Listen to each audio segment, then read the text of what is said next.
Green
light, give it all you can.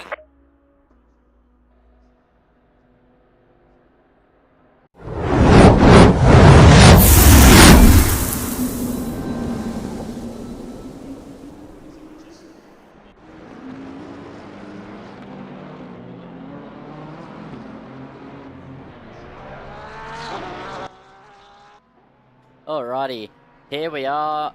Oh, is my mic working? Yep, alright, sorry, didn't think it was. Alrighty, here we are then. Hello and welcome, everybody, once again to the Fargone Racing GT Challenge. We are here for round number 2 of 8 here at Circuit de Spa-Francorchamps here in Belgium. And we have quite the race ahead of us, if my computer holds up, which for the second week running, it's not wanting to work. And currently, qualifying has just gotten under the way as, do I have... Oh, this is a surprise. This is not who I was expecting to be here. It's Charles. Hello.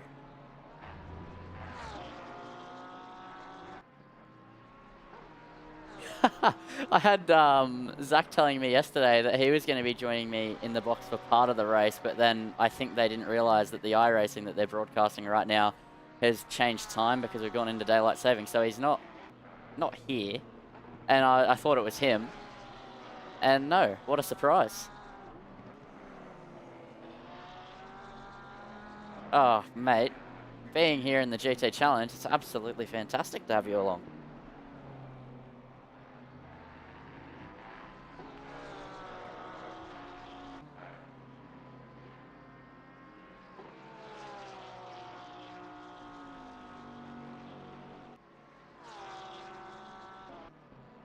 Yeah, well, welcome in, mate. And currently, qualifying has only just gotten underway, so Steve-O is about to begin a lap in qualifying. There are a few wild cards, but I'll discuss that whole system a little bit more in depth in a moment's time. But I'll give you a quick rundown here, Charles. So Steve-O in the bin in race 1 of round 1, and then won race 2. Matty dominated race 1 in the Bentley, so that's about what we're looking for this season.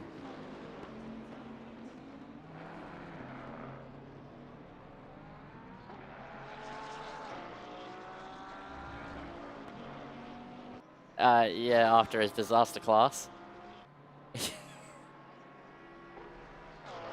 Yeah, he did win that championship, but it took him 1,000 bins along the way.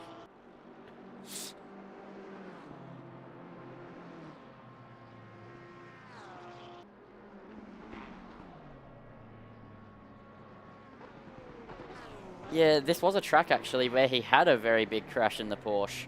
Last time he was here, I think it was 2 seasons ago. Heading in through Pouon in one of the races, he just flew off the circuit.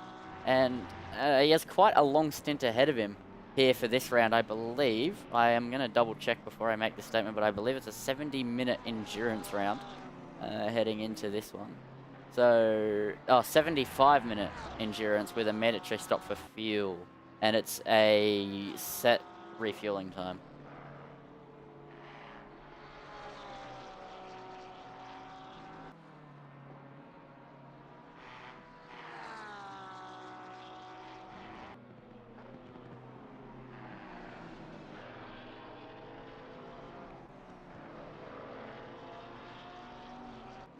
Oh, probably you, actually. I've just seen.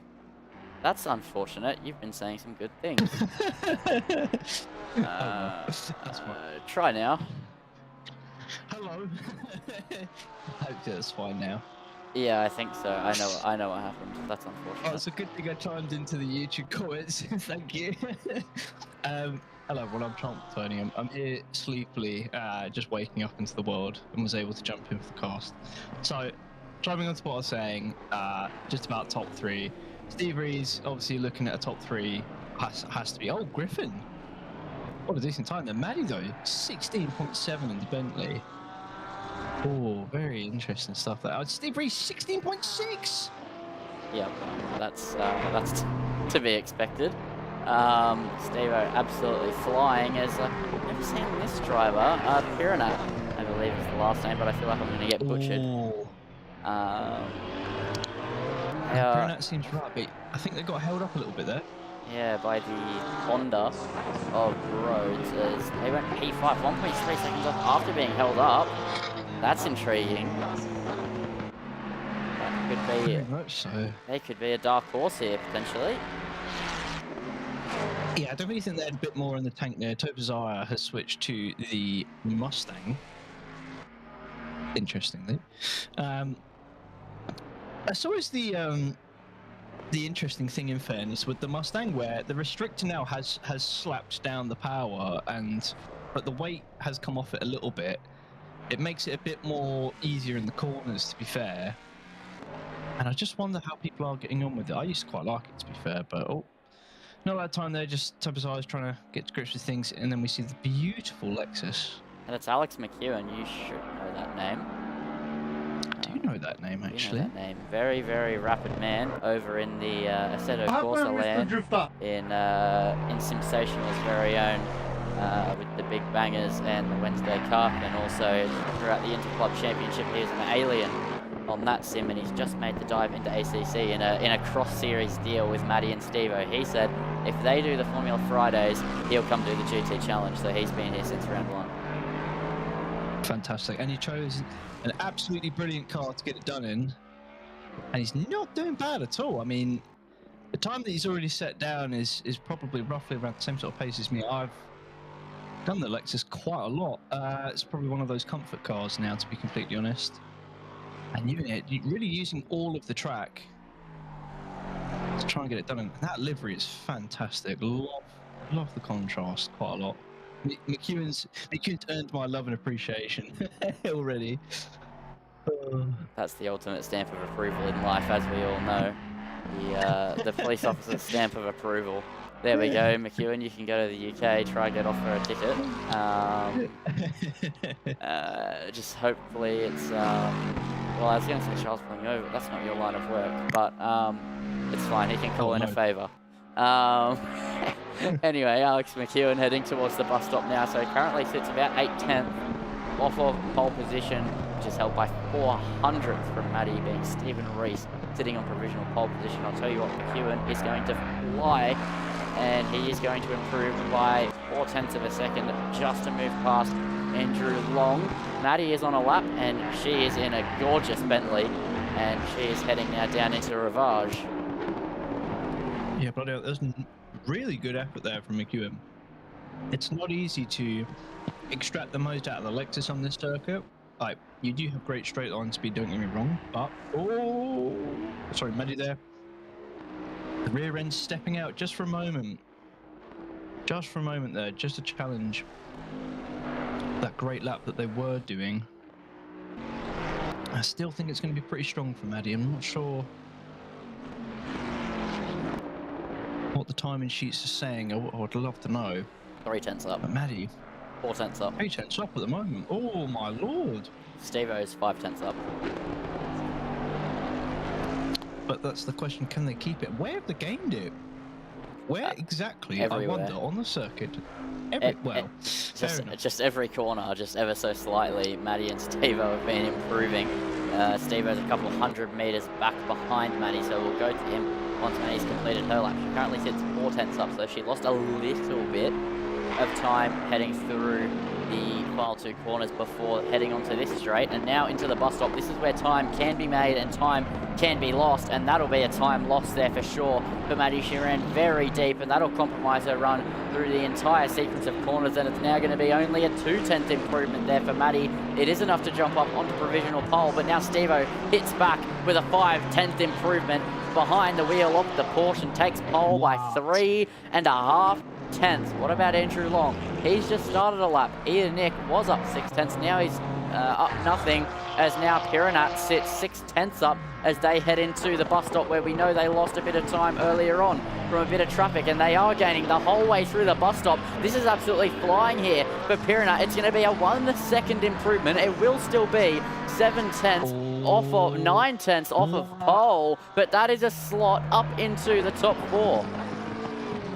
Holy moly! 555 coming out of nowhere with a time like that in a grid like this. I am astounded. Surely speed racers are going to round. Oh, little bit curb. Yeah, keeps it nice. Lexus braking here. Just got to ease it into the curb. Nice, gets it done there, speed racer. Very good way to flick it round, full on the power. I can just tell exactly how he's trying to do it. And that's going to be a position change over Hugs there for the quali. A little bit more time to find. Got to try and break to the lower 18s to 17. He is now looking at Longy. He also has the Ferrari of Hoggy just up the road. Hoggy still yet to set a lap time. It looks like they're on to set one at the moment, but they're very wide in front of Longy, so I think Longy will be getting quite annoyed by this. Last season's champion, of course, getting held up a little bit by the Ferrari, so this is costing him time. I'll tell you what, he's definitely not up on his previous best. In fact, he's a 10th down, but this could be where being behind a car gives him a slight advantage. He's going to get slipstream all the way through Blanchimont and into the bus stop, but is that enough to overcome a 1/10 deficit they've lost through the rest of the lap? I don't think so. They're still at 10th down on their delta. Is Hoggy going to let them pass? No, because Hoggy's also on a lap. Ah, well. Well, it's all getting a little bit tasty in the quali, and these two certainly know how to battle with each other. Longy having a brilliant season to take the crown, and now wears #1, which has been noticed, let me tell you, but they're going to have to do some more to get a lap down. Hoggy slots into P10. There's definitely more in the tank, I think, looking at some of the previous plays they've got. Griffin here, though, A3, I mean, 16.8. Some of these times have got me absolutely gobsmacked, honestly. Yeah, it's your internet or mic, or whichever one is having a bit of a moment there, Charles. But Griffin moving to the McLaren this season, over from the Bentley, which Maddie now occupies, as Charles walks out the door of the commentary box and then slams right back through it in a Rab sort of fashion. So Griffin trying to improve, currently sits 6.5 tenths off of pole position. Really not super struggling since changing to the McLaren, but still not as comfortable as they were when they were behind the wheel of the Bentley. So definitely something to consider there. Maybe Griffin still adjusting to that McLaren. Stevo is currently out on the circuit. He's a 10th down. Maddie's still sitting in the pits with 2 minutes 20, which means her qualifying is done and dusted, so she will not be getting pole position for the 75-minute race ahead of us. But Griffin currently pushing, currently a 10th up. It's a long shout as they head through Rivage to get to Stevo's pole time, but maybe topping Maddie and going onto the front row, a possibility here as Stevo not improving. Alright, I'm here. All is settled now. A little bit of a blip. And what have I come back to? Maddie's so close to pole, but has put it into the pits. Griffin on a lap right now, maintaining P3. Can they improve at all? That's the real question I've got. And same for Mr. Long. And McEwen is all pretty close for second row of the grid here. That second slot alongside Griffin. Griffin's got a little bit of a margin as it stands at the moment to keep them safe. Yeah, so I'll tell you that Kieran's not up. Longy, well, he was 2/10 up, and now it looks like he's pulling over to the side. He's 2 seconds down. McEwen, though, is a 10th up. Griffin is 2/10 up, so I don't think that they're going to move up towards Maddie or move up past Maddie, more to the point, but they will improve and get a little bit more of a safety net, as McEwen was 2/10 up. Now he's dead even. Longy still going slower around the lap, so he's definitely not going to improve. So Griffin across the line now goes 2/10 faster, but that's of no consequence. What about McEwen into the final chicane? All he needs to do is improve by just over 1/10 of a second, but as he crosses the line, I don't think he's going to quite do that. As he crosses, and he doesn't improve on his previous best lap time, so he's going to have to settle behind Andrew Long, a speed racer in the Lexus. Currently absolutely flying out there, 2/10 up. Unfortunately for him, that's not of consequence. That's not going to put him ahead of Hoggy as he heads now into the final chicane. Another driver that has surprised me is Hoggy, though. Further down than you would expect him to be. Yeah, certainly. I didn't expect them to be this far down at all either. And, you know, we know what pace they can produce. Speed Race is going to come across the line now. Is it an improvement? No, it's not. Yeah, it was a major improvement. 4/10 improvement, but just not enough to get Hoggy. Yeah. Very close timings there. And I see Perkins. No. Or Perko, as they've renamed themselves. We're looking at Hoggy. Oh, wait, no, sorry, Hoggy. So I'm defaulting back to my mental state of the frickin' the livery we saw last season. Stupid Man City livery, yeah, it's still there. Yeah, no, yeah, let's not show that. Disgraceful. Yeah. Hugs at the moment, trying to get it done in the BM. They've switched around cars quite a bit across a few different seasons I've seen them. They just love to have a bit of a taste of everything. And Hugs here trying to get it done. Yeah, he'll be one of the last cars to cross the line. It is a second improvement just to move up into P10 there for Biggie Hugs. As speaking of, where is the worst livery on the grid? Perkins is in the pits. Yeah, he's up there. I can literally see him. Yeah. I said, oh, no, let's go. Let's move away from that horrible livery. Showing McEwen is still on a lap. And up ahead of McEwen was number 13, so that's Oldman Racer as well. Who's, I think, quicker, potentially, not sure. McEwen is going to get done around the final corner. McEwen's coming to the line. What's going to be? I'm completely blind, don't see the stats. It's not an improvement there, unfortunately. Demon Boost is in the pits, never mind. Rhodes, yet a lap down, actually. Having a bit of a struggle with that mic's gone again. Has it? Yeah. Listening to Robot Charles.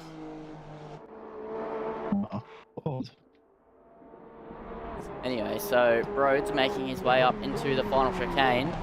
Sits 7/10 down, so that shouldn't be an issue in that regard. So Steve-O is going to take pole for the 75-minute enduro that lays ahead of us, and Maddie exactly a 10th off of that. So 2 minutes 16.190 is the pole lap here at Circuit de Spa-Francorchamps. Justin Griffin comes home in third from a debutant, if I'm not mistaken, Piranat getting 4th position. Andrew Long gets 5th. Alex McEwen a second off pole, but still in 6th place. A second off, but P6. So James Parker then gets P7, then Eda Nick, then Lee Perkins, then Biggie Hugs, then Hoggy, Speed Racer, Tim Bradley, MJ, Old Man Racer, Tobasire, Demon Boost Rhodes, and Marzella takes 19th and last place here as we head towards the 75-minute enduro round. Well, hopefully my mic is not Skynet again. I thought so. Yeah, just having a bit of a weird one today. Oh, well, I mean, 2 names at the top sheet It's just that I standard. won't be, I won't be too surprised with. They're almost inseparable on the Delta sometimes. Griffin and Piranat, putting it on the second row, brilliant performance as far as I'm concerned. Long and McEwen putting up the third row makes it a very competitive grid so far. And to see the weird thing is for me seeing 2 Porsches really make it quite interesting. So yeah, just to run you through, Reese and Maddie are your front row for today. Then you've got Griffin and Piranat in the 555 Porsche lining up on the second row, making it quite a feisty grid. Wildcard definitely having some representation there. As we slowly move past them, love the liveries this season. Mr. Long and McEwen lining up on the third row of the grid. McEwen making the jump to ACC in a beautiful car. Love the livery. It's going to be very feisty fighting for first turns. Now Rouge, fourth row of the grid. Parker and Etanic going to be, again, two people that I think will certainly have quite a fight. Different divisions here. And seeing that they're in a Bentley is absolutely beautiful. Yeah, so I just want to give some context towards that bright neon livery. They have used one of their wild cards. So Fargone has a system this season for the GT World Challenge where we have a wild card round, and you can select to use a car that isn't the one you've selected for the season for 1 round. And Parker decided to go with the Bentley here in round number 2 of 8. And they will be highlighted by bright yellow or neon. That's awesome, actually. I like that. That's a great system. Okay, interesting. Learning as we go. I love it. And then 2 people I know very well, Perkins and Hugs. Yeah, I know. I completely disagree with that livery. Hopefully Hugs gets a pip on the pass. Gets past him and puts him on the start, but we'll see. I'm not sour whatsoever. And quickly running down before session starts, we've got Hockey Speed Racer, Bradley, MJ, Old Man Racer, Tobisire, Demon Boost Roads, Mozilla. There you go. Right, so here we go then, as they're going to start what is normally a formation sector, I like to call it, but this time it's a formation corner. So it's Steve-O and Maddie on the front row. Alongside then is Griffin and Piranat for the second row, then Long and McEwen, your top 6. So as they head through La Source here on the formation corner, here in Circuit de Spa-Francorchamps, 19 cars, 75 minutes ahead of us as the green flags are ready to fly. The green lights are ready to illuminate here in round 2 of the Fargone Racing GT Challenge, and it should be Steve-O leading the way up the hill, but we'll find out any moment now as we're underway for racing action. And already Matty does get off to a good start. Steve-O is under pressure, and they're going to go side by side as they head up the hill, but Matty backs out of it. Meanwhile, Griffin is not backing out of it here, side by side with Long, and now McEwen is going to try and stretch the legs in a straight line here. Here comes the Lexus heading down the Camel Straight, heading in towards Lake Com, and for the lead it's kicking off as well as Maddie's on the outside line. She has to back out of it. Meanwhile, McEwen also backs out of it as he made it 3 wide.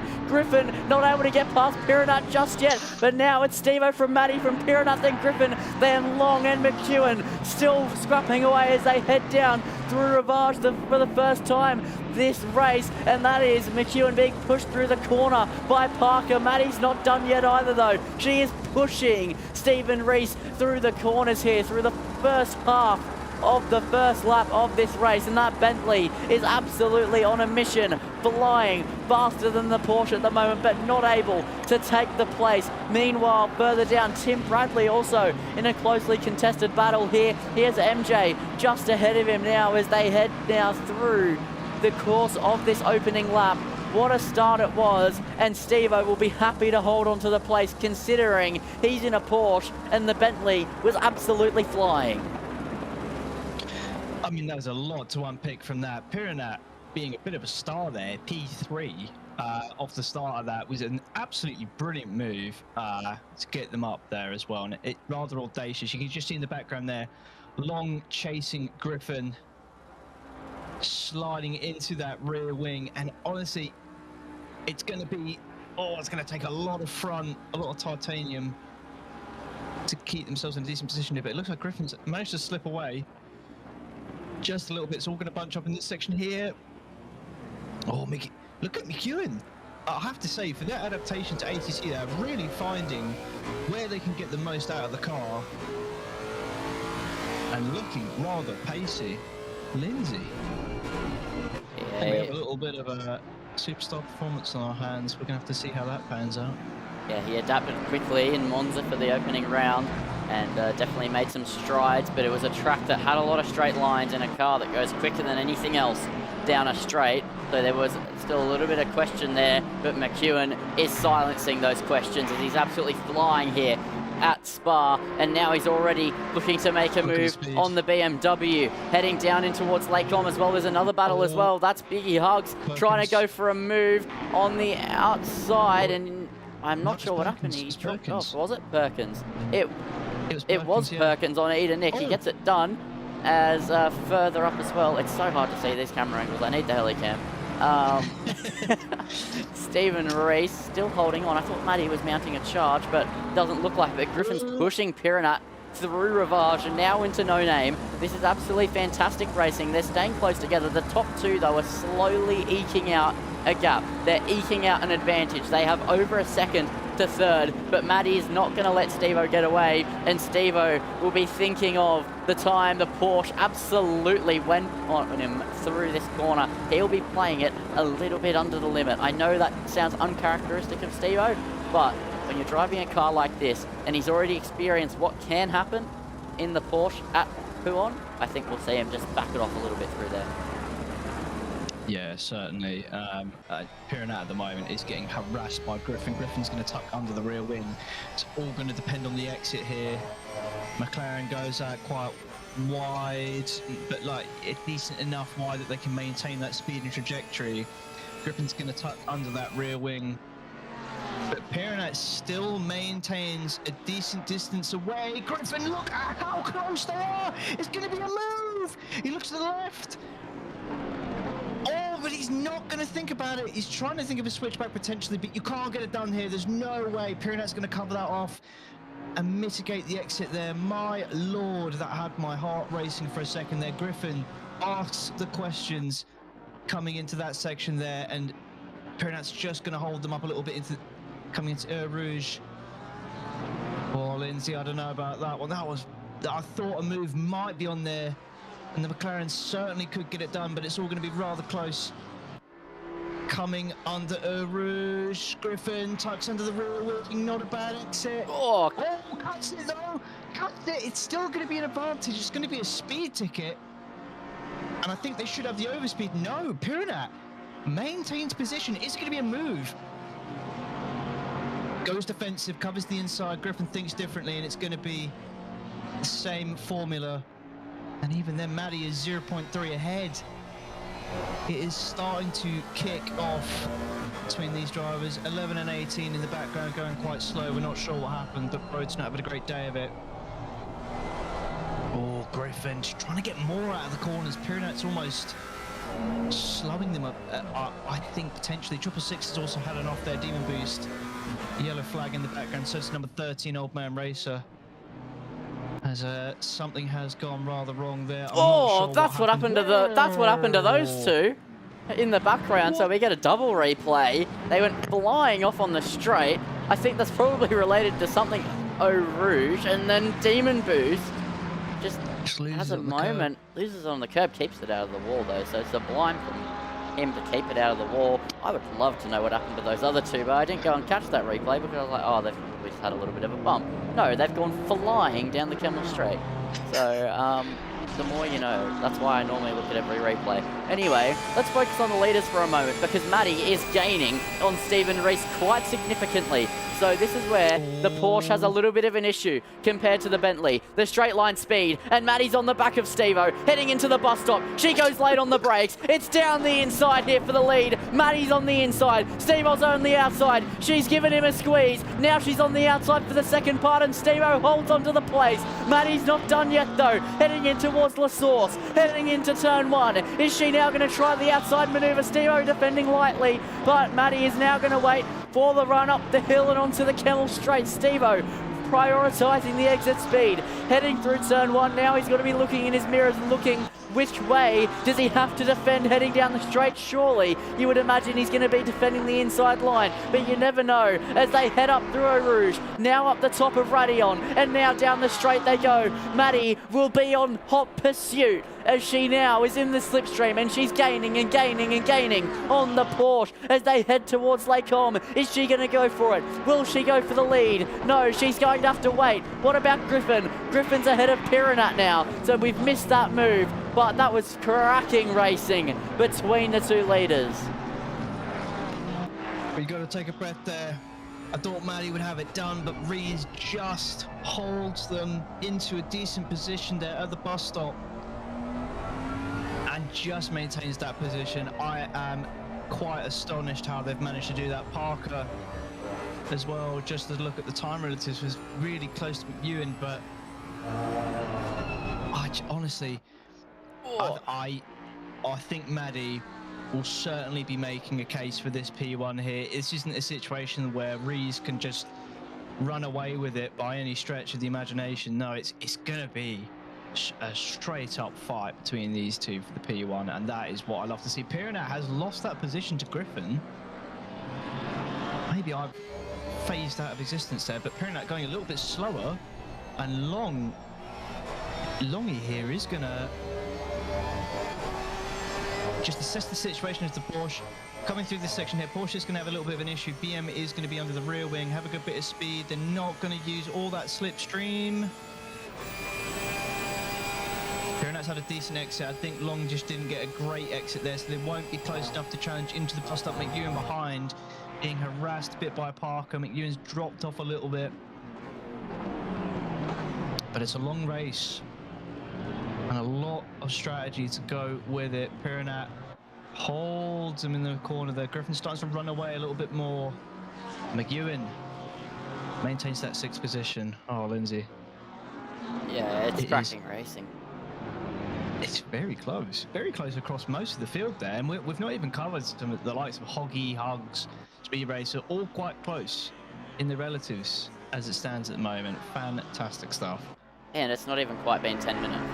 So that just gives you a little bit of insight into these drivers as Piranat goes off and straight on at Eau Rouge. Defensive tactics potentially there from Piranat, trying to carry a little bit of extra speed when the car is down in a straight line. What about Hoggy?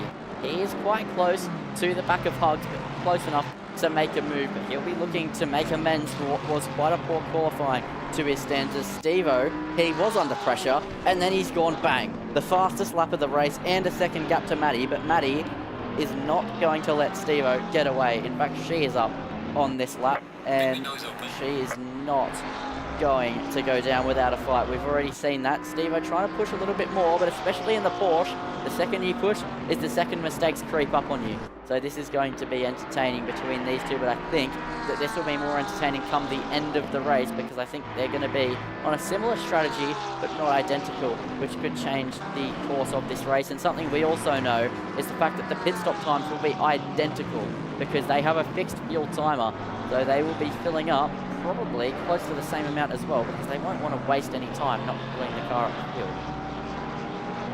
Yeah, no, certainly. Oh, look, Piranat's still just getting so harassed, isn't he? You can just see him all in the rearview mirror. That was a later apex, wasn't it? I think that could be possibly... could be danger territory there, as McEwen... Well, you're about to see something incredible. A Japanese V8 absolutely just leave behind a Bentley, because despite being tucked under the rear wing, the Japanese V8 is just supreme and will maintain that position. Fantastic, McEwen. Great work. You've hit the throttle. Oh no, they've gone into the corner. No, McEwen's fine. They've kept it fine. Parker was a little bit off of the bus stop as well, and it's just a bit of a testament between the manufacturers here. Or Parker thought about the inside, but it remains behind. Perko having a little bit of a look as well, coming up towards them. And this is where championships start to become a bit more important and a bit more in the mindset. You know, I mean, Parker, they're P1 in silver. You know, I don't think you need to potentially look a bit further than that. McEwen, though, is going to be under pressure. They hold the inside. They've got no slipstream. McEwen, this is, and they're going to maintain the position. I think, yeah. Oh no, unless Parker keeps it. No, towards the inside. McEwen gives them room.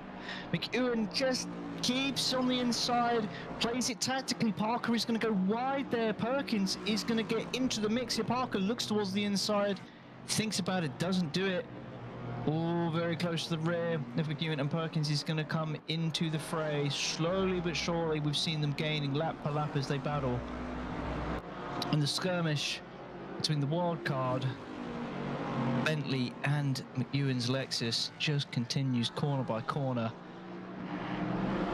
So we're going to have a three-way battle here for P6.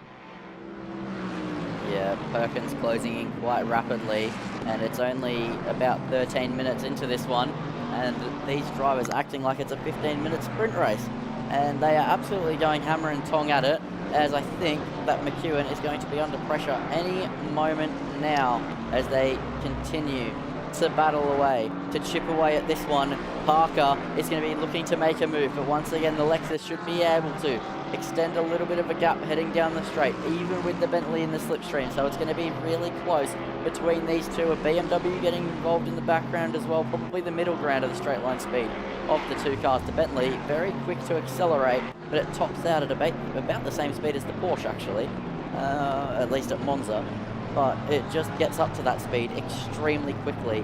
The BMW goes a little bit quicker than that, but it takes a while to get there, so it's a little bit of a game of where can you excel. And I think heading down the Kemmel Straight and heading in towards the bus stop, the Lexus will be clear, but then heading through the exits, the Bentley is going to extend the gap, and then the BMW will be just about average between the two of them. So it's going to be an interesting fight as well. You can't discount Eden Nick. He's only 1.6 seconds back, so if this battle continues, it could be quite interesting. As I've just noticed, where's our favourite Porsche? Where is Stephen Rees? Wait, what? He's gone. Oh no. And he's not on the timing tower. Oh no.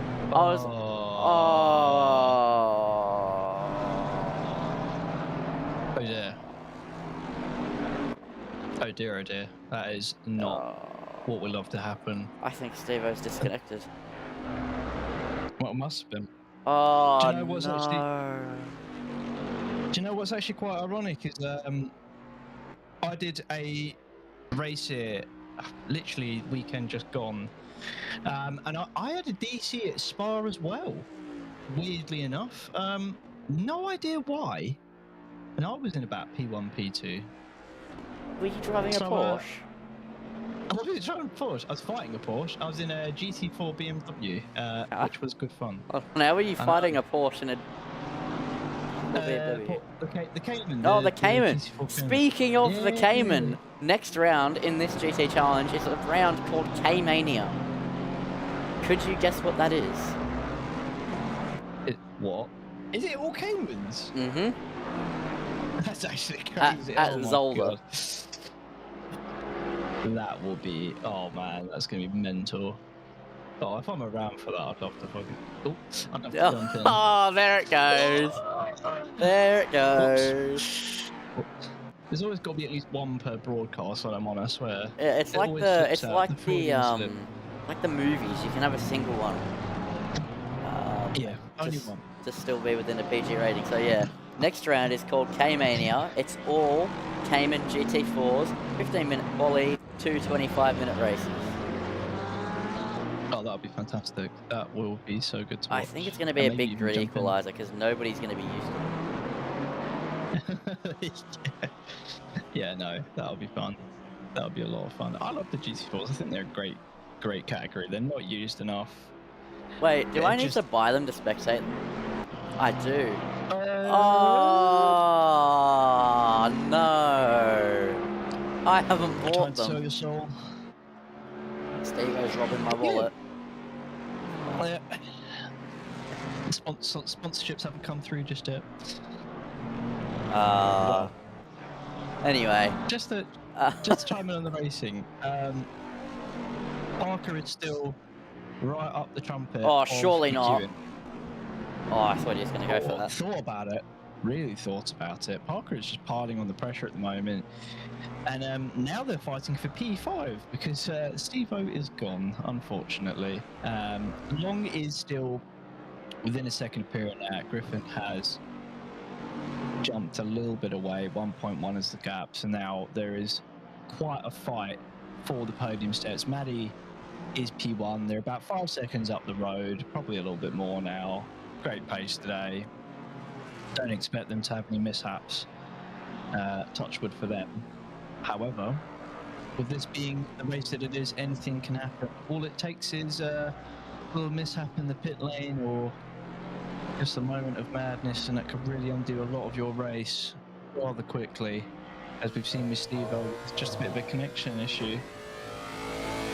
Really unfortunate too. They were second separated, so that was going to be a really, really good battle for the win. And yeah, I think it was a disconnect. I'm sure we'll find out at some point or another, but really disappointing there for the pole sitter.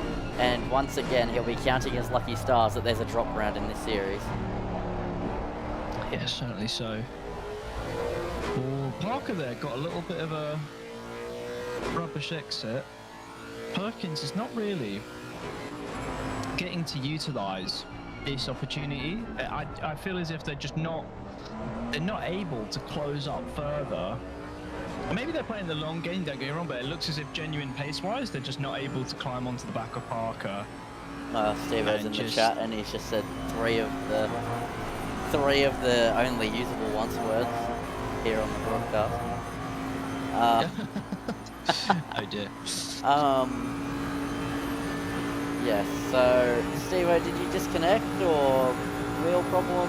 I honestly didn't see. I assumed disconnect considering you just moved. Oh, Piranet's lost the position to Long now on the tower. Yeah, position change there. Long and Piranet. What happened there? I didn't even think they were close enough. Oh, Just a poor run. yeah, Piranet covers the inside. It's going to be close. Way around. And they're still neck and neck. Oh, gets it done. That's a good move. Piranet with some great patience and respect there, though, to allow for that move to really facilitate, to be fair. I mean, they could have probably made them a little bit more hard pressed, but Piranet doing the respectful thing, and that's what we like to see. McEwen still maintains position there. All the battling is probably paying into Piranet and Long's pocket at the moment, and the stops are going to have a very big impact on this race today. Spa, very long pit lane, very big impact indeed. McEwen, though, making a certain case for the top 5. Perko still unable to get closer. Hoggy, Biggie Hugs having a position change as well. P10, P11. Hoggy's trying to climb a little bit more up the field as it stands. And Parker, I think Parker's starting to get a little bit frustrated here. You can sort of see it in his driving, where the Lexus is just pulling away from the Bentley, even under slipstream conditions. And there's not an awful lot they can do about it. Yeah, he needs to get it done through the middle sector. He needs to go down the inside, probably of Rivage, and get it done on Alec McEwen. Then you face the uncomfortable situation of the Lexus then is behind you, and then has that slipstream, and I think that is the situation that get a whole sector to try and expand the gap. Yeah, it's going to be a tough one. it is certainly going to be a tough one. I mean, I just know, as being a bit of a Lexus pilot myself, that if you run to someone's rear wing, you really can get a nice amount of overspeed and make a move done, especially these longer straights. Rebel Ring's a very good case for that as well, but a little bit of a, yeah, just saw McEwen there trying to get the most out of the Lexus at the moment, trying to side through the steering to just get it pointed in the right direction there. Doing a brilliant job though. This is fantastic to watch from my perspective. I don't know how the audience is feeling about it.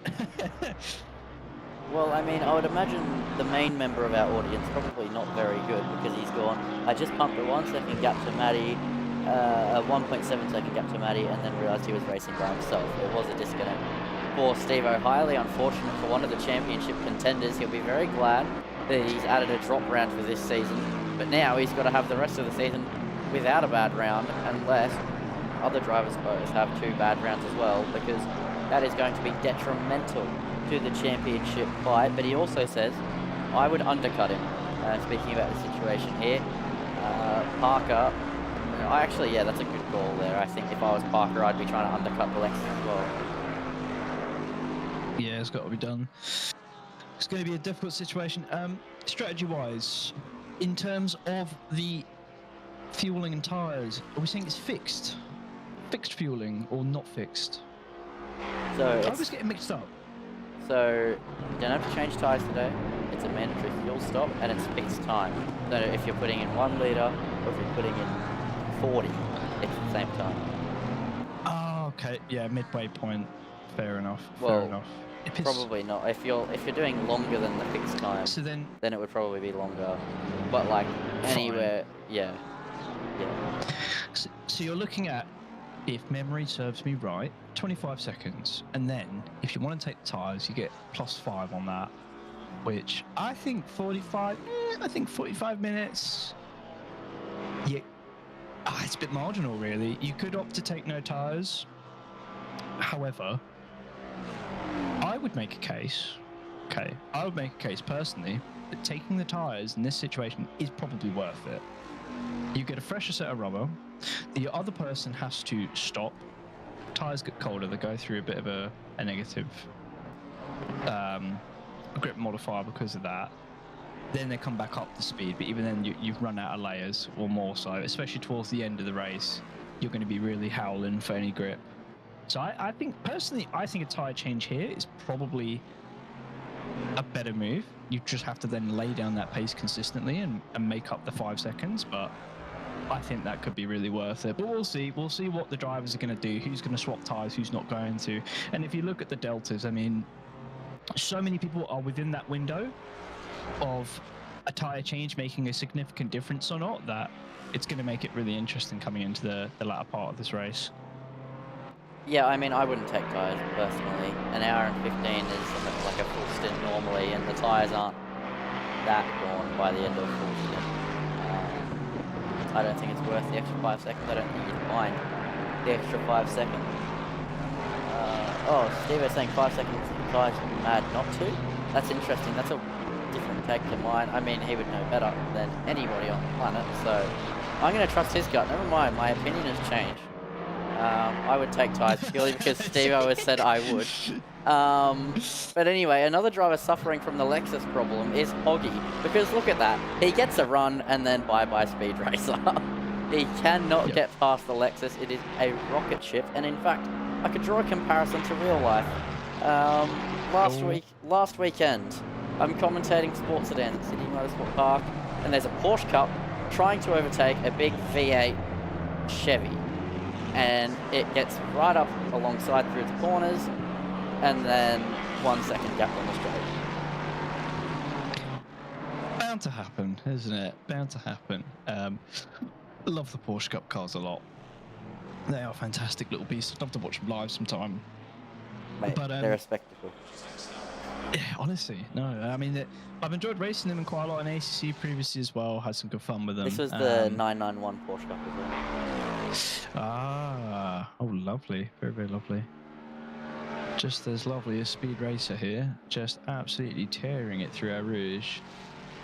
And just getting away from Hoggy there in the straight line. Lexus there It's, you know what, it is fantastic to see them have a little bit more representation across the grid. I've actually seen the Lexus appear a bit more in European leagues as well, funny enough. It's making a bit of a comeback at the moment. One of them is leading it. Potentially. Well, I think it's more people have just sort of clocked on to the strengths that the car has and just what it can produce. It just depends on how you can handle the handling and the brakes. We see McEwen, I mean, Parker has been up their trumpet for lap after lap after lap, putting on the pressure, which McEwen seems almost immune to at this moment in time. They don't really seem to be phased by it. Yeah, that's usually McEwen. He's as cool as a cucumber, and he's used to be in a championship fight and a fight for the lead. So when he's into a different sim that he's not quite used to, but he's fighting for not minor placings, but not major placings, he's going to be a lot calmer. He's not going to fall for any dummies. He's not going to make many mistakes. As Steve-O's just jumped back into the server to make sure he can get I believe it's 15 points for 18, and he'll just take that and do what he can. Well, unless he has another disastrous result, I mean, it's still going to count as a drop round, really. Unless oh well, touch wood. Sorry, Steve. Yeah, stop talking, Charles. Hold on. The power of the commentary curse. Okay, I'm gonna keep this in mind now. Then I can post a TikTok about the commentator's curse when Steve goes flying off the track next round. This is on you. Literally. Have my words echo through his skull as he sails into the sky in a Cayman, but yeah. Oh no, Steve was saying. Oh, sorry, just quickly. Steve has jumped in. I don't know the point system. He's not jumping in for points. He's trying to get the 215. Oh right, that makes sense. Well, the Bentley's gonna go, but he just can't get alongside. Okay, that makes more sense.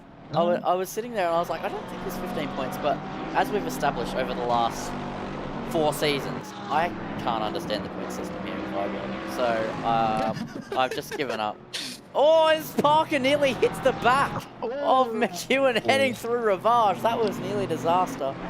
Yeah, a bit well. Oof. Yeah, no, absolutely. That could have been elation for Perkins, who's coming up behind them, but no, he's going to have to keep scratching his scratch cards to hope that something lucky comes up with these two having a bit of a race. But McEwen maintains ahead, starting to come up, I think, to some. Oh wait, Perinat. Is that Perinat?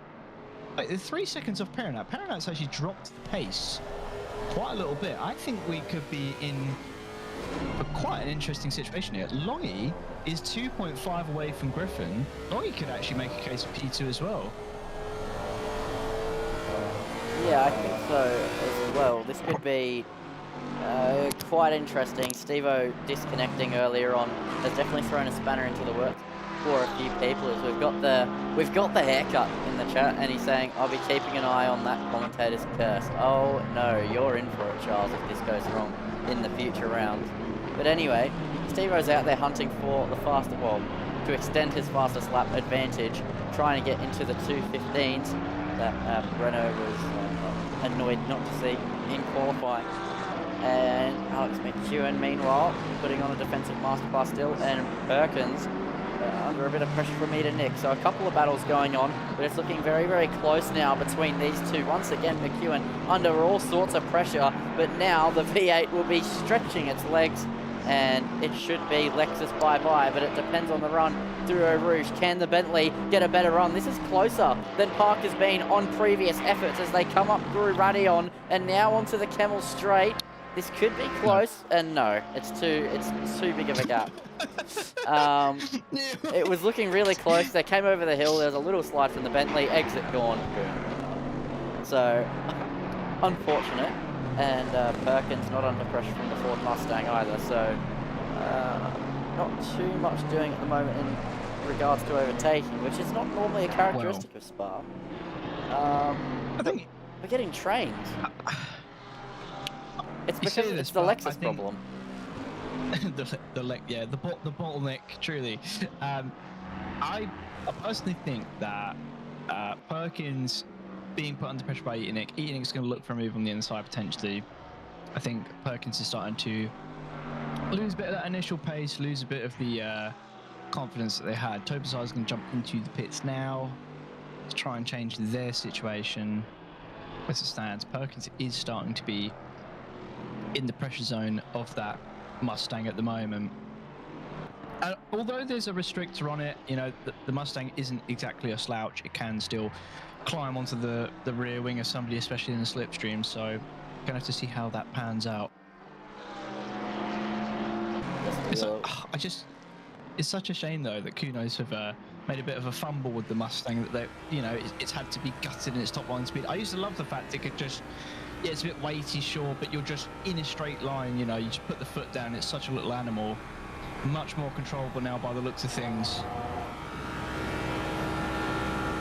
Yeah, and Nick, you can see there, he just tops out 5th gear. The long gear ratio, normally the helping hand in the Mustang, hurts you when you have a restrictor. He just cannot get into 6th gear. Oh my lord, yeah, just even coming out of the turn there, just looks quite a bit off and a bit slower than it previously would be.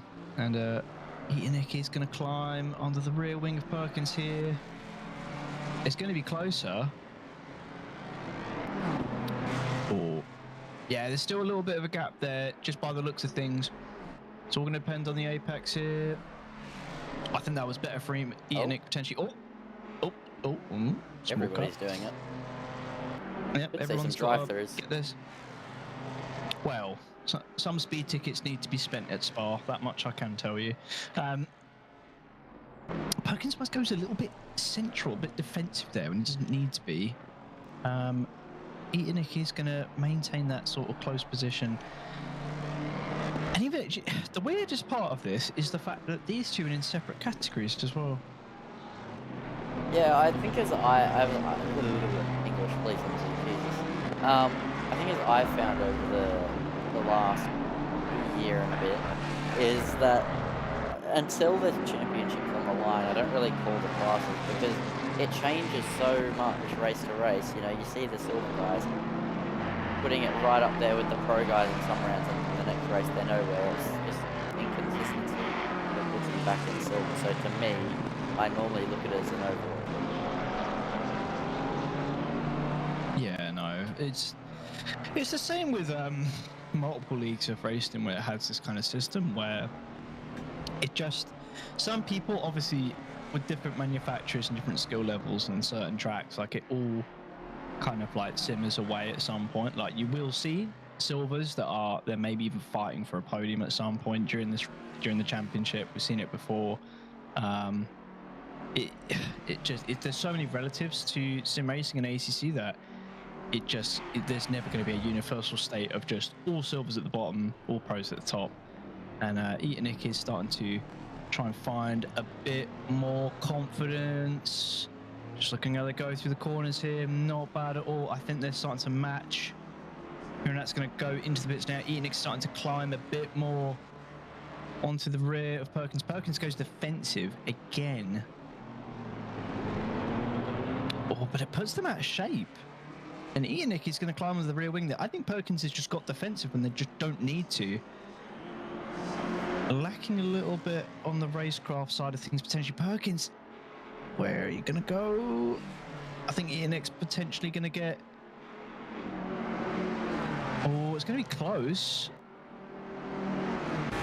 But the speed is just not only enough. Going 260, 271 heading into the braking zone. That's a lot than unfortunately goes. Well, yeah. It's unfortunate, really. Oh, hello, C3PO. Oh. We'll get Charles back in a moment as Alex McEwen still leading Parker for P4 in this little battle. 2 tenths separate the two of them at the moment. Bentley just not able to do anything as Maddie leads the race by 9.3 seconds. And what a different race it could have been had Steve-O not disconnected. I think this is going to be a very close fight for the win. What about Steven race at the moment? He's back in the pit lane. He's on a 216.7. So not able to get into the 15th at the moment, but I think he won't be done. He just might go out a little bit later on in this race, perhaps. As currently, Maddie is controlling the race. Cool, calm, collected. Griffin as well in a land of their own. Same with Andrew Long. And then we have this battle for P4, McEwen and Parker. Then you have a battle for P6 between Perkins and Eda Nick. And then as well, Hoggy, who is in the pits at the moment, is in a battle but trying the undercut. So a couple of moving parts in this race at the moment as the pit window still has half an hour remaining as the top two actually come into the pit lane. So does Alex McEwen. So does Parker. So let's see if this could change up the race a little bit strategically. I know it's a fixed stop time for the fuel, but sometimes people don't get off the jacks very well. So Parker could very well jump McEwen here. McEwen inexperienced on ACC. It could cost him a little bit here in the pit stop.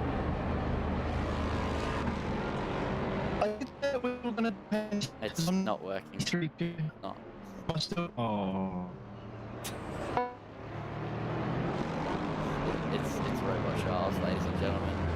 Sensational tried to build a Charles AI and it didn't work. That's actually what's happening here. I promise.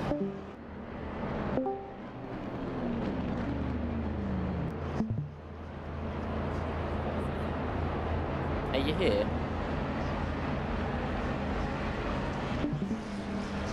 Charles? Earth to Charles? Well, yeah, no, he has no mic. Okay. So,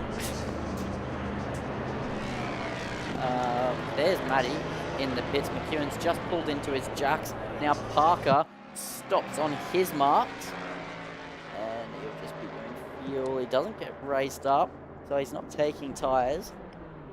Steve-O said earlier that he would be likely taking tyres if it was him. There goes Matty. What about Parker? Is he going to come out ahead of McEwen? That is the question that I'm asking at the moment, and the question that I'm sure a lot of people want to know. There goes the McLaren to their jacks. That's MJ, Alex McEwen, a couple spots behind in the pit lane, so we'll see him go past if he gets out first. As there goes Parker, and I think that he's jumped McEwen in the pit lane. Yes, McEwen only just coming off his jacks and back underway, so Parker has pulled off the undercut, and now he's finally free of the grasp of the Lexus. And in fact, I think that Parker might have nearly pulled an overcut there on Piranat. Yes, he nearly did. Once his tyres are up to pressure, he's now going to be free to chase the Porsche. Well, No, Charles, it's just...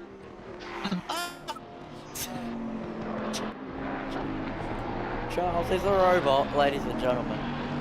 I think he's going to have a severe loss of muted cursing in a minute because he cannot get his microphone working. Oh, I heard. I really hope this is coming through on the stream. Alright, how's that? Oh, there he is. Sorry, I had to get some wires uncrossed. I'm back, everyone. It's me, Charles. Right. So, to catch up on, I have been dipping in and able to see what's going on. Parker, obviously getting it down in the stops. However, didn't take tyres. Bentley is pretty in tyres, so. Oh, and he's gone again. I hate this door.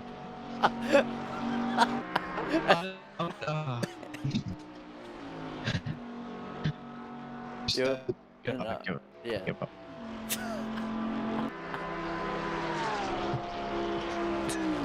You know what we're gonna do, ladies and gentlemen? We're gonna do a full onboard lap here. We're gonna choose a driver. Is Steve-O out on the circuit? Because why not? We're gonna go on board with Steve-O for a minute. We're gonna mute the audio up and try and get Charles sorted out. So we will be back in a moment, everybody.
Alrighty, and we are back, ladies and gentlemen. Hopefully this time with an operable and hearable Charles.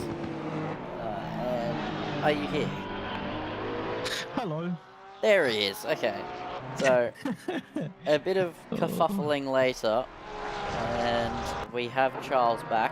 We were watching Steve-O while everybody's doing their pit stops. He's not on for a 15 at the moment. Then again, he's 2 tenths up, so I actually want to stay with him. I know he's not super relevant to the race, but if we can catch the 2-minute 15, I'd love to catch it on camera. So I'm going to continue watching the Porsche very briefly as he's 8 laps down.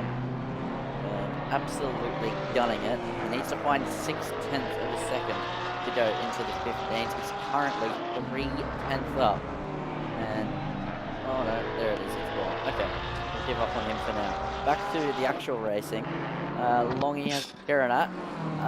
Not too far away. 1.9 seconds. Parker's lost 2.5 seconds to Kiranat crucially. And McEwen 6.8 seconds behind, still losing time. So Parker was being severely held up. So definitely an interesting state of affairs here with 30 minutes to go in this race. Everybody has kind of just spread out a little bit. Yeah, the situation seems to be Oh no. No. Oh no. It's Robot Charles. We thought we sorted it. I think Charles is going to crash out soon, ladies and gentlemen.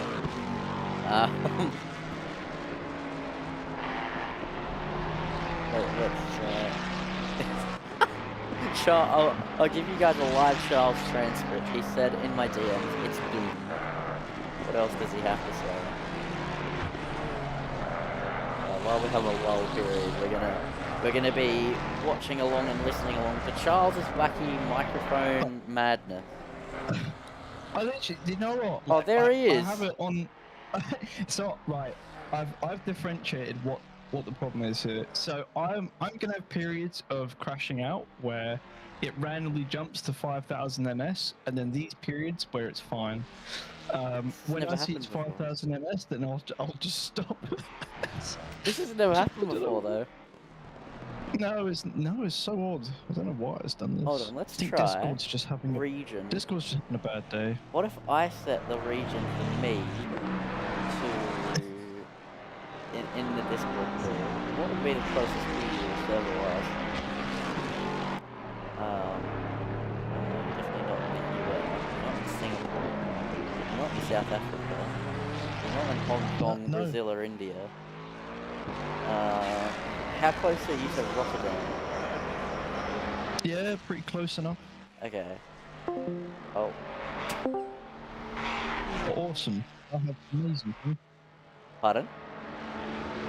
My ping is now amazing. I am at 23 ms. Yeah, I'm at 355, but because I'm the one broadcasting, that's fine. I'll come through fine for the viewers, maybe not for you. That's fine. This is fine, we can hear you. Okay, I'm a genius. You could say, sometimes my genius, it's almost frightening. Well, it has its own gravitational pull. One thing that is frightening is McEwen actually lost the place to Perkins. He did? Oh no, he didn't. Yeah, Perkins. Wait, there was a battle, I guess. The battle is now over. McEwen has got past again. So, yeah, interesting one there. Well, anyway, we'll see what McEwen can now do. He has quite a while to chase up to the back of Parker, probably about 6 seconds as we've been seeing. He's been struggling, but 27 minutes remaining. I think he must have taken tyres to try and race on. We'll see if this race comes back into his hand. It's about 6.8 seconds towards the next car, so almost 7 seconds. And he's just going to have a little bit of a job to do now. We've seen him do bigger undercuts, or no, sorry, not bigger undercuts, like bigger deferring strategies, but differing strategies. There we go. That's the right word. But still, in a sim he's not used to, with not that big of a tyre advantage. I'm not sure if he's going to be able to pull this one off. Yeah, I think he took tyres in the stop by the looks of things, but the trouble is, he just doesn't seem to be getting the pace down to be able to catch towards Parker, and the laps are going to run out. They're going to run out rather quickly. So McEwen's really in the next couple. Oh, yellow flag. What was that? There was a yellow flag there. Someone's going slow. Yeah, I'm trying right to ahead figure of out us. what car it is. There's They're 216. gone. Was that? Oh, number 18, Broads. I think that was Broads potentially going slow. Yeah. Yeah, so here he is, Justin Griffin. Oh! He got out of the way just completely. Oh! Oh my god. Oh my god. Oh my god. He got out of the way, thinking correctly, parked himself on the apex. Like, he was slowing down into the corner, and then unpredictably then went for the apex. Griffin got caught out. Still, Griffin cut across and then killed the poor man. And then he tried to reverse across the track and kill Longy, who then cut the Lake on chicane. That was a little bit scary, some avenues there, but Broads, they're just putting the laps down, getting it done, getting the points in the bag, and that's what matters. Broads in the pro category, probably just the trackies, just not super on par with Spa, was something I found a bit of a challenge for a while. Difficult car too. And yeah, it is. The trouble is with the Honda, it is a good car. However, it's more the fact that it just has that moment of where it will snap on you, and it's really hard to recover back. Yeah, it has a Porsche moment, basically. Yeah, literally. Yeah, so I mained the Honda once. Oh, it's car 11 slow. I'll get back to the story in a moment. That's Marzella off at Buon. So yeah, I used to main the Honda very, very briefly, and the car was fantastic until it wasn't. Grip, pace, turn into a high-speed corner, dead. That is essentially the Honda. It's just a... Oh, speaking of... Wow, that is it. Was that? That's very reminiscent of Antonio Giovinazzi in 2019. The car did like a full... That did a full turn, though. On a corner that you just don't expect it to whatsoever. Just death curb. Inside curb. Oh, and he's gone again with the bent rear wing, and it's into the wall again there for Tom Marzella. That looks like a braking issue.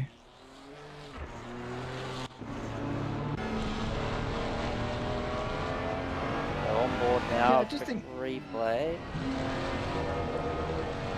All over the place, but then they pop tires, damage as well. No, it's just the rear damage that he has sustained. Yeah. At the moment, I'm not sure what was the first moment. Definitely not ideal though for Marzella. And yeah, he's just cutting to get back across the pit lane. That's he's gonna smartest thing to do. Miss it. No, Right. No, okay, it's fine. What's an extra 30 seconds advantage? We do have a close battle on the track though.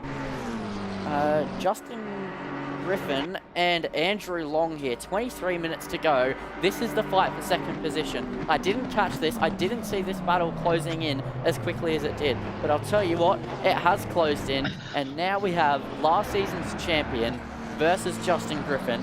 Piranat only 2 seconds away from that, and then Parker an extra 2 seconds shy of that with 22 minutes remaining. So I think we could have a little bit of a battle on our hands. I had to adjust my seat to come all the way up once again as our lull period appears to be over. So back into locked in mode for Charles. There's like the it's like the sibling leaning forward with the controller. Yeah, I literally have that as an emote in my server. Beautiful, but it's pretty spot on. I mean, Long has been chasing for position here, and this is the great thing. These two battling for position. There's two people lurking right behind, looking at those podium spots, thinking, "Yep, I'll run that. I'll 100% have that racing." Oh my lord, what was that? That was Something. some sort of V8 in it. Ernie Potter, thank you for subscribing to the channel. We highly appreciate that one. That is that's a notification. That's what it is. But I was. I knew what it was, and then I've gone, wait, what do you mean? What was that? And then I was trying to spot it because it's designed for when we're AC streaming, so it's like right underneath the Fargone logo on the broadcast. Yeah, gotcha. So I was trying to spot it. I was like, I know what it is, but where does it go again? Yeah, literally. Oh man, that's funny. Well, Long is chasing off the Griffin as it stands at the moment. Pyrenet and Parker looking on, trying to catch up just a bit more. I mean, they're going to be sort of helping each other with that slipstream in a sense, but the battling, if it becomes defensive between these two, chunks of time are going to be eaten out. Parker's 1.3 behind Pyrenet. This could be Parker maybe moving up to P4, which would be a huge result for them and a huge amount of points to haul back in the championship. It's all about laying down some good points results. And Steve Reed has a drive-through. Not on my bingo card. He's just trying to get the fastest lap, and he's gotten a drive-through instead. So his fast lap of the race from the start of the race, a 2:16.5, is still his fastest lap. He cannot put a lap together trying to chase the fastest lap. We'll see. Well, Longy has minimized the gap down to 0.7 seconds as it stands at the moment. Very good pace coming out of Mr. Long. Yeah, he's absolutely flying, but it looks like Griffin also has a bit of a pace. Last lap, a 2:17.8 from Griffin and a 2:17.6 from Longy, but then at the start of this lap, Griffin spent a bit more time than that. Now that gap is a second, so maybe a bit of a poor first few corners of the lap here for Andrew Long, and Griffin is trying to extend a little bit of an advantage over the M4 that is chasing them, and McLaren definitely excels through this sector of the circuit compared to the big bulky front engine Dyson vacuum cleaner. Yeah, certainly so. I mean, Bimmer here on the straights does have a good amount of power, but it's these sections that it does struggle a bit more on. Yeah, tries to trail break it through there, keep the speed, does a brilliant job of it. McLaren, this is the section that it will remain quite strong on, quite a pointy front end, but it does depend who has taken those tyres, because the Bimmer will look after them more and the McLaren will eat through them plenty, especially with the way it grips to the surface. But you can just see it here. Long gets it right through the last sectors here. Long is going to chase very close towards... What the hell's going on? I'm trying to do something clever and it's failing miserably as per usual. Oh, I will get it. I promise. There we go. That's what I was looking for. No, what? I wish there were custom camera settings that you could just bind to keys. Well, honestly. Steve-O has his saved. He has similar camera angles, but I don't know how to do it. I need to ask. You can just see... Oh, that is actually a lovely angle, to be fair. So, Longy, actually, 0.6 is the gap as it stands at the moment. Longy is... Oh, I think getting a better show of it in that first corner. Oh no, actually, Griffin slides away, but Longy just needs to get close enough. Through a rouge here.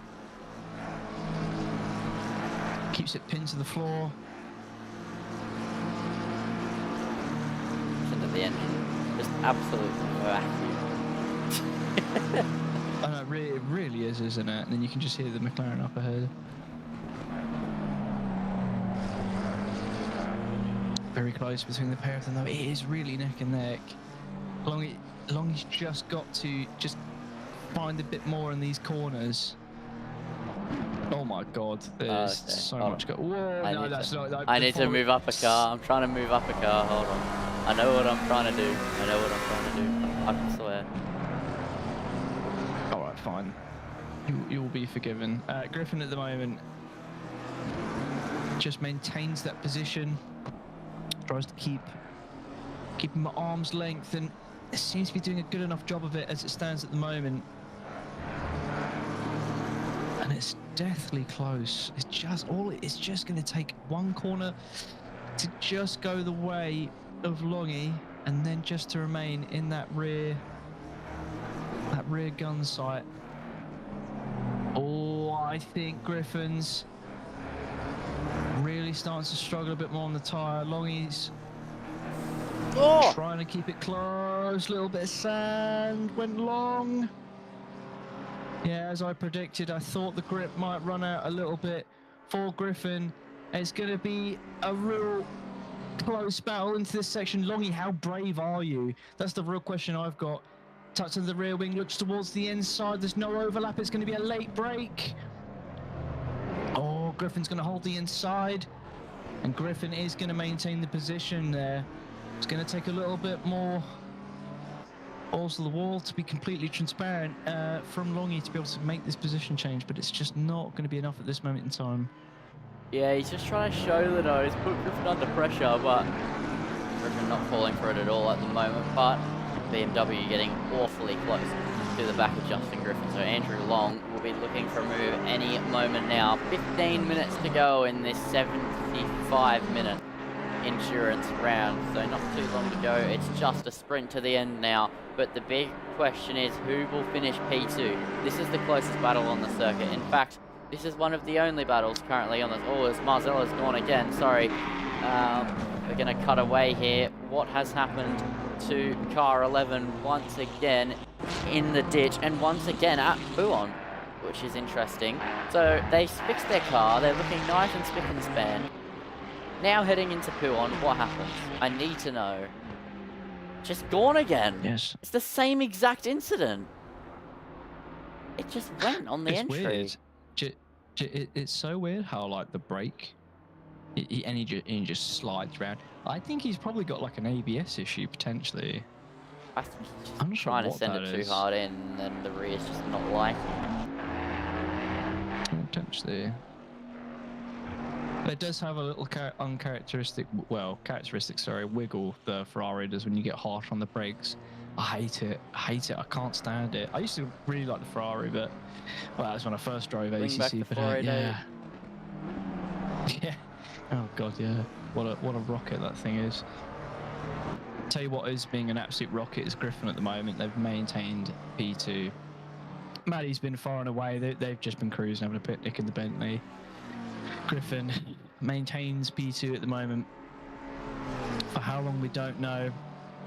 Parker's chasing up to Piranat now. 0.6 is the gap as well. The battles are far from over in the last 14 minutes, and I thought it would come down to a head.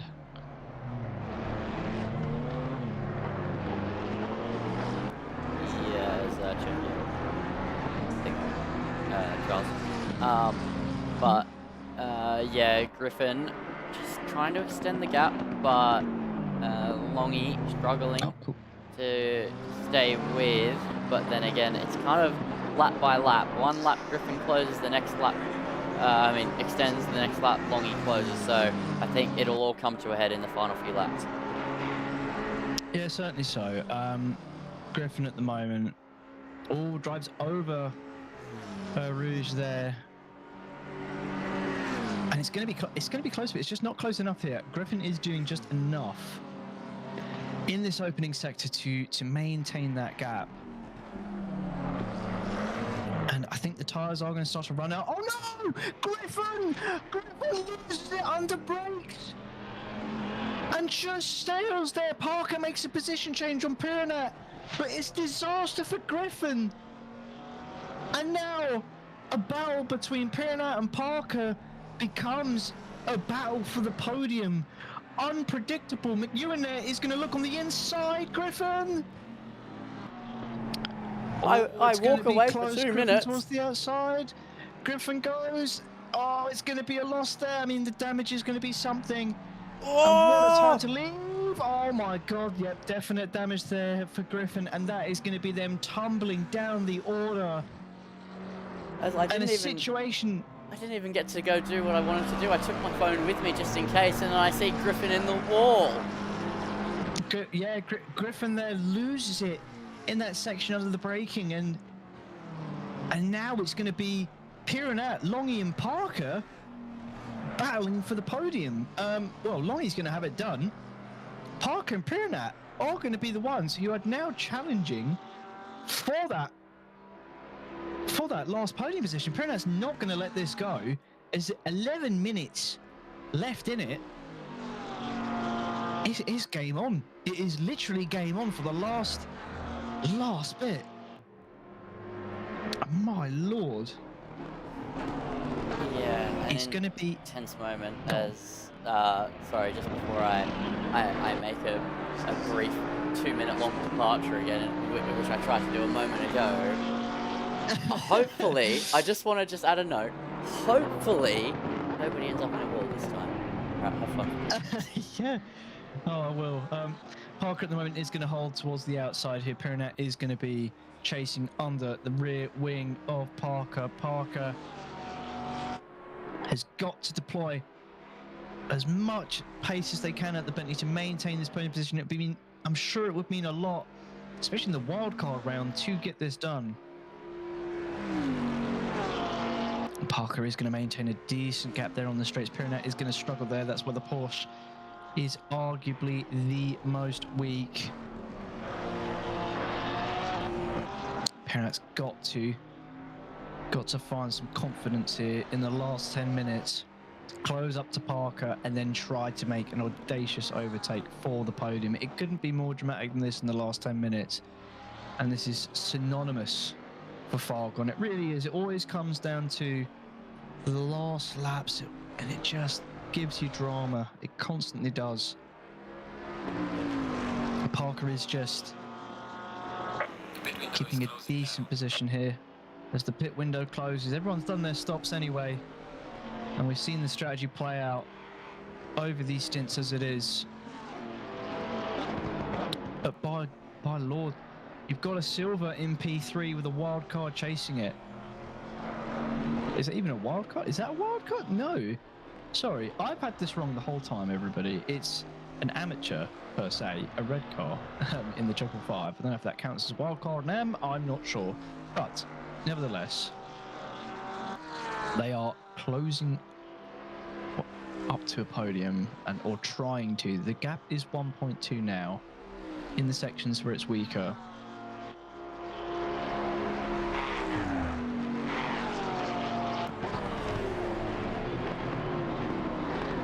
Parker is just keeping a tight lid on it for the last position here. Up ahead is P6, which is Steve Rees. I don't imagine they'll be catching him anytime soon. And that gets the gap down a little bit. Very good into this section here is Piranha.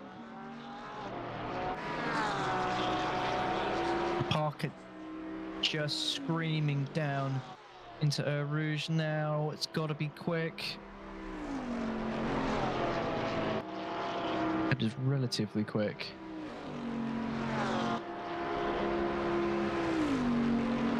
And it could be that Piranha is not going to find pace they need in this last stages. We're just not sure. It is still within a second. As they close the gap even more. Parker there, a little bit squirrely under the brakes. Piranha's going to close on up more and more. Lovely apex from Piranha there is going to close them up. Better on the throttle. And I think Parker is starting to sweat a little bit in the cockpit now. I don't think they did take tyres. Piranha may have done so. I'm not sure. Questions to certainly be asked and an answer to be found in these last stages.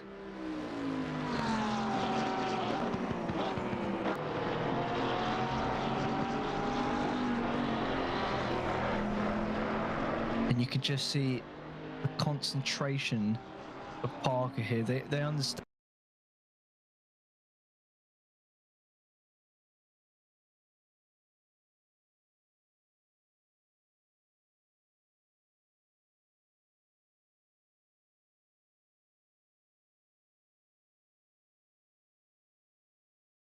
coming out on the stream. What's going on here? No. There we go. I'm back. Sorry. I think that you only cut out in the last few seconds there because I sat back down in my chair and I accidentally knocked the thing unplugged. You sausage. Well, you've not missed an awful lot. Piranat has just been trying to close up to Parker. It is the same story, the same situation as it has been, but the gap is now 0.6 again. They've just been fighting lap after lap. Parker. Concentration's there, but Piranat finding the bit between the teeth, just wrangle the Porsche under the rear wing. This is where it's going to struggle. Yeah, 6 minutes to go, and I think that the problem for Piranat is the fact that Bentley is just so quick off the line, and as much as it's not much better in a straight line top speed wise than the Porsche, it gets to that top speed so rapidly, so overtaking becomes such a difficult challenge. And when you're in the dying stages of a race, the car in front of you is gapping on every exit, every run onto a straight, trying to overtake is just so difficult to pull off. So that is the problem that Piranat is facing at the moment. That, and as well, Parker has quite a lot of pace through the rest of the lap. He's very much proving that his wild card was the right decision. I can't remember what car he's usually in, actually. It might be the Aston, so it actually makes me a bit sad to see him in a different car, but when it's the Bentley, I guess it's an alright substitution.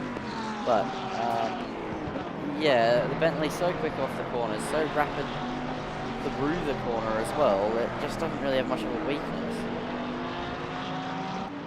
Yeah, certainly. The Bentley's got fantastic brakes on it as well, and it really looks after its tyres so well. It's a great endurance option, and I've seen it be a great endurance option many a time, to be fair. I've often considered it in a few championships to really get it under my tool belt, but I've not really thought about it too much as I've chased after the Lexus mainly. But a little bit of traffic up ahead now in the form of 47 of Toby Bizarre. Could this play an impact? 4.5 minutes. About 2 laps left in it. And Parker's going to face some traffic. No, they're not. Toby Bizarre completely peels off to the left, but that actually... that's Compromise two of them. Yeah, it's going to interfere. They could have braked more, I think. It's going to play a bit of an impact, though. I think Piranat got the worse off from that. Yeah, looks like it from the apex in there. Words to be said, I think, after the race in a voice call. If I were in Piranat's shoes, but certainly Parker is going to be shaking their hands. Because it looks as if they've got the better of it. Yeah. But Piranat seems to be just closing up on the... It's this section here that just seem to close up really well. Yeah, I think it's to be expected. The Porsche just so on it when it comes to the transition ability. I think it's through chicanes that are medium speed with that big curve. So a very specific type of chicane, but it is one that plays into the Porsche's hands. It's so good through the direction change compared to other cars, especially front engine cars. It's so much more agile with the engine being in the rear, and it just gets itself through the mid corner so well. This chicane is another example of it as well, where Porsche is just so strong. The problem is the Bentley is so much better off everywhere else, and with 2 minutes 40 to go, probably 2 laps to go in this race, I don't know if that advantage is going to do enough.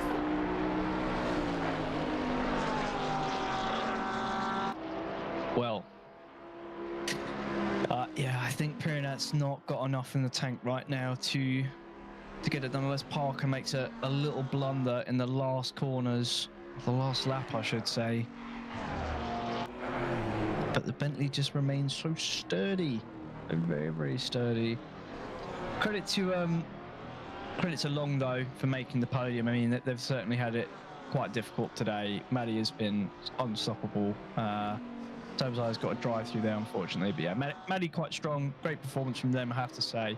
Just kept it clean, just laid down the pace. Longy puts it on the podium, brilliant stuff. And then we're just going to see who is going to round that out from these two, unless they take each other out and McEwen sails through, which you never know. But hey, touch wood. It's going to be a close battle between these two. Someone's coming out the pit lane now. Not going to interfere whatsoever. It's Marzella from earlier when he binned it. Yeah.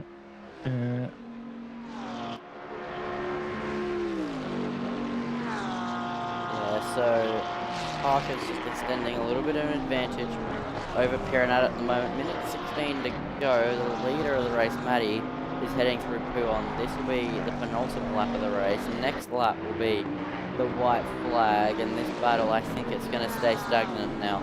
I think that Parker has just gotten enough of a gap, and he's just got enough straight line speed to hold on from Piranat. But what a debut this is from Piranat. I just want to say this because I know, or at least to my knowledge, he's never raced in Fargone before. And I'll tell you what, for a debut, for a debutant to this series, maybe not to the sim, but to this series specifically, he's absolutely blown me out of the water. He is doing very, very well for himself, and he should be proud of a P4 if that is where he ends up. Yeah, certainly so. It has been a brilliant show to see them, and even in quali to off the line, you know, it was some absolutely great pace there.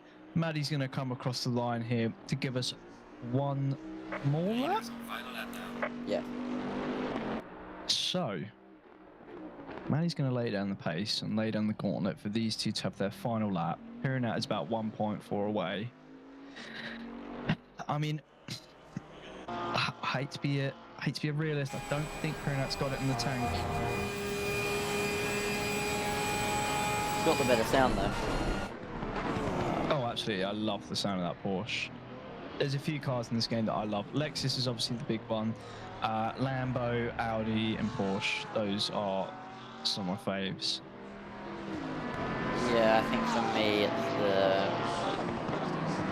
the Porsche is my favourite sounding from the Lambo / Audi, which is the same noise, and probably the Lexus than the Aston. Marzella's got a disqualification. That puts them below Steve Rees and gives Steve Rees another point. A good eye is, yeah, he's slow there again as well, so I'm not sure. It's disaster struck here for Marzella. As a little bit of a slipstream being given there from Stephen Rees. He was unable to get into the 15s. He's just crawling home for crawling home's sake. But now that we've passed the last real overtaking opportunity at the bus stop, we're now going to go back to Maddie. So it's a race of what could have been here in the fight for the win. Stephen Rees down in P17, disconnected while leading the race by 1.7 seconds. However, when there's an issue for someone, it opens the door for a different opportunity, for someone else to show their brilliance, show their excellence, and a driver that didn't need to show any more excellence is going to show us anyway, because Maddie, in once again, another dominant display of her driving ability in her entry to driving the Bentley. She won race 1 in Monza, and now as she heads into the bus stop, she's going to topple the field again, this time over the course of 75 minutes here in Belgium. Maddie is going to win round number 2 here in Fargone Racing GT Challenge, and she wins by a comfortable margin, 30 seconds to Andrew Long, and that was fantastic driving from Maddie. What could have been here in the battle for the lead between her and Stephen Rees, we'll never know, but it's a dominant drive nonetheless. Certainly so. Fantastic stuff there from Maddie. Longy is going to put it P2. A brilliant performance from them. Very good for their championship hopes as well. Bagging the points where you can take them, remaining consistent, that's what will win you a championship. Parker there takes it P3, Piranat P4, brilliant battle from them.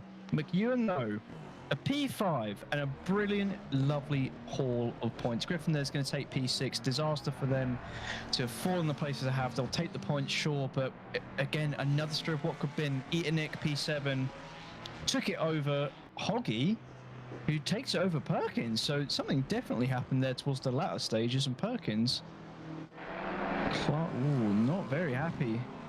Is Perkins. Speed Racer there. Runs away from Hugs. Hugs is going to come behind them. MJ is going to come P12. Bradley P13. Tobazar P14. Rhodes P15. And Rees P16. Yeah, and Reese does get the fast lap of the race, but it's not in the 2:15s.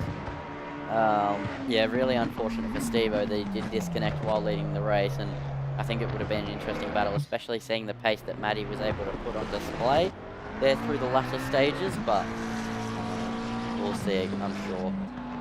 Again, this season, those two will have another opportunity, and the drop round will come into it, as well as K-Mania. Which one of those two can be better in a Porsche, I think is my question. We'll find out, and more specifically the Porsche GT4.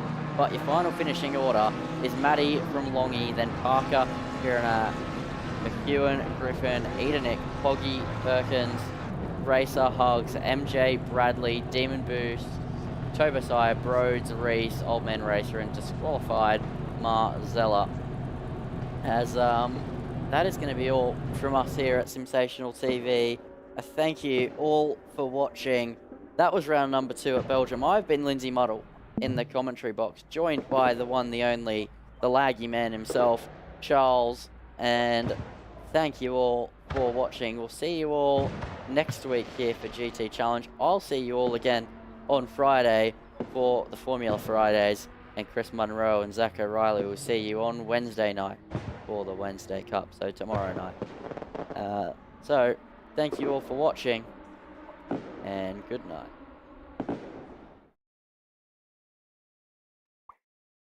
Sensational TV YouTube channel. Don't fucking miss it.